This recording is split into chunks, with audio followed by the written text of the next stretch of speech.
This week on Harley Street, plastic surgeon Martin Kelly rebuilds a boy's shattered face. New boy Tahir Mahmoud throws a charity ball, and Charles Ackle has trouble finding a tumour in a thyroid. I can't even feel it, and yet it's supposed to be 4 centimetres. I mean, that's the size of a squash ball.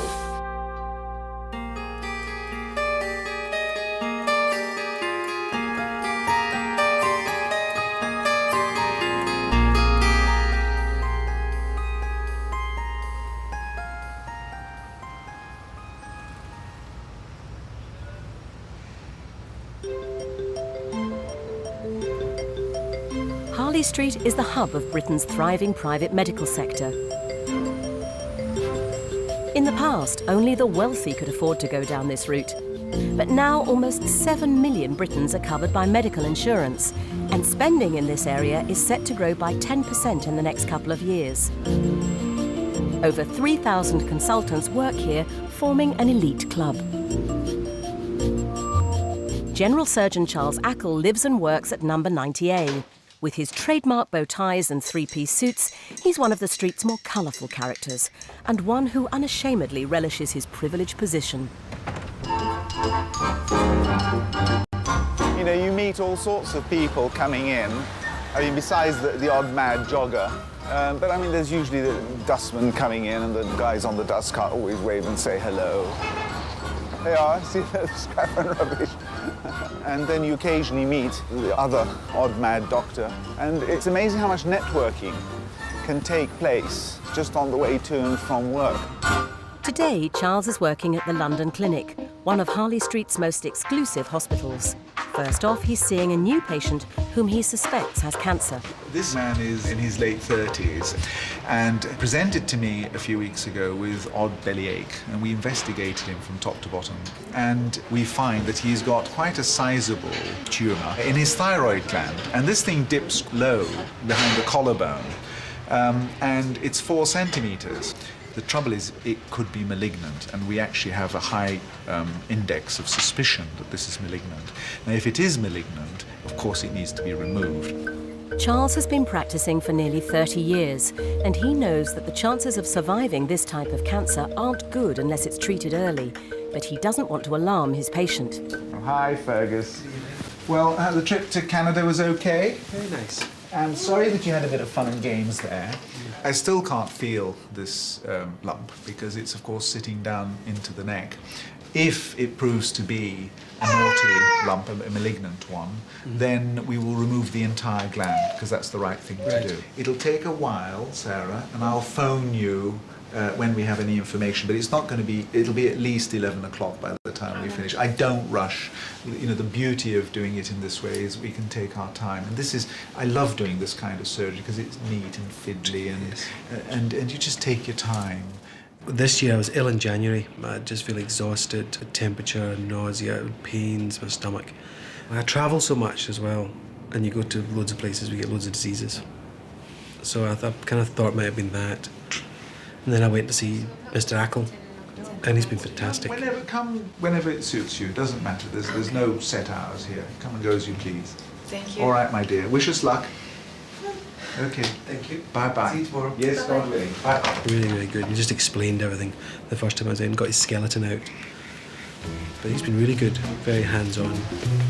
Charles heads off to the operating theatre where his colleague, anaesthetist Bernie, is putting Fergus to sleep. Can you feel it coming in? Yeah, it's nice. Sometimes you feel it going up your arm, sometimes a bit of soreness up in your shoulder.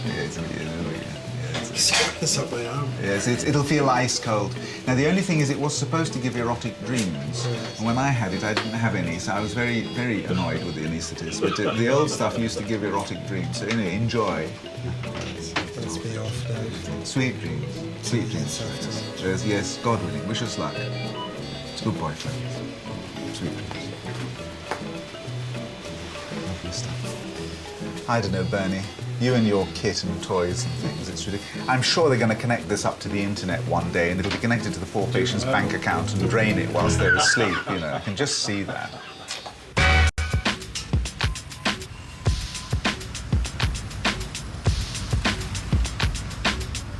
The private medical industry around Harley Street is worth an estimated £300 million annually to the UK economy.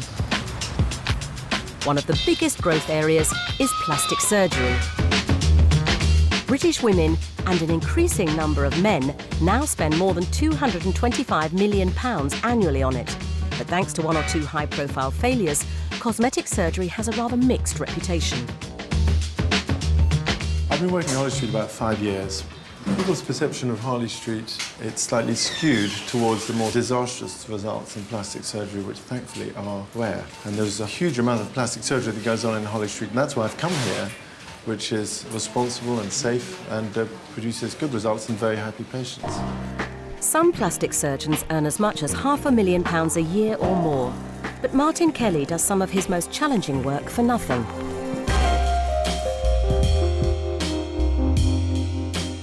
Martin has founded a charity which treats children with facial disfigurements who can't afford plastic surgery. Today, Martin is examining 10-year-old Ali, who was horribly injured by American soldiers during the Iraq War. Ali's nose, cheek and left eye were blown open, shattering his face, which Martin is now going to try to reconstruct. He's a very brave chap. There's certain issues with him that are different. He's got some scarring from extensive trauma, but I mean extensive trauma is blast trauma. It's not like cutting yourself with a knife. These tissues have been very much damaged, and we could expect to find a lot of scarring underneath.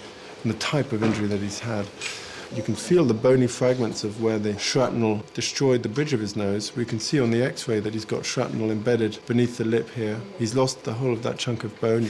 But also he's a growing lad, and we've got to anticipate where different facial segments are going to end up with time.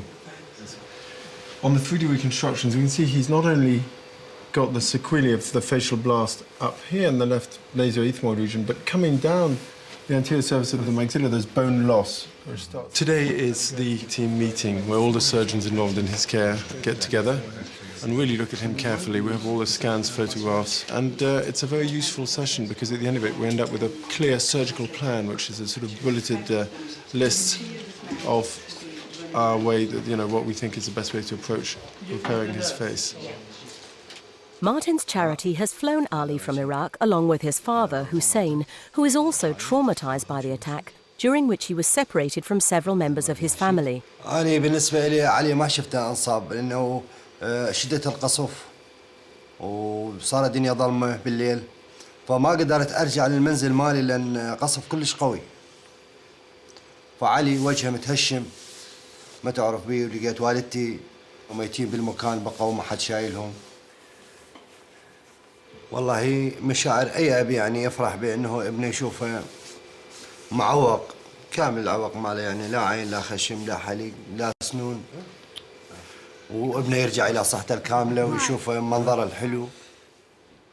All Hussein's hopes are pinned on Martin to restore to Ali the good looks most fathers wish for their sons. Every face is entirely different, and so the surgery for each case is entirely different. And although we've got a large toolbox of techniques, choosing the techniques for each one is part of the art of surgery. Are there any questions that he has about Sunday's operation he'd like to ask us? علي عم أقول عمو في عندك سؤال تحب تسأله عن العملية يوم الأحد؟ ما في أسئلة؟ No questions?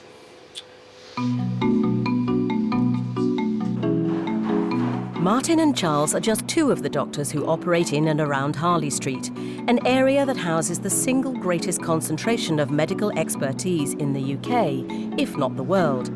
Most of the buildings in this multi-million-pound estate are owned by the Howard de Walden family.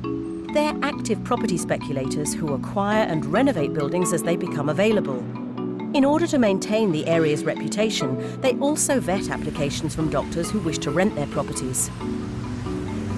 The interesting thing about this job is that you know where the cosmetic surgeons are.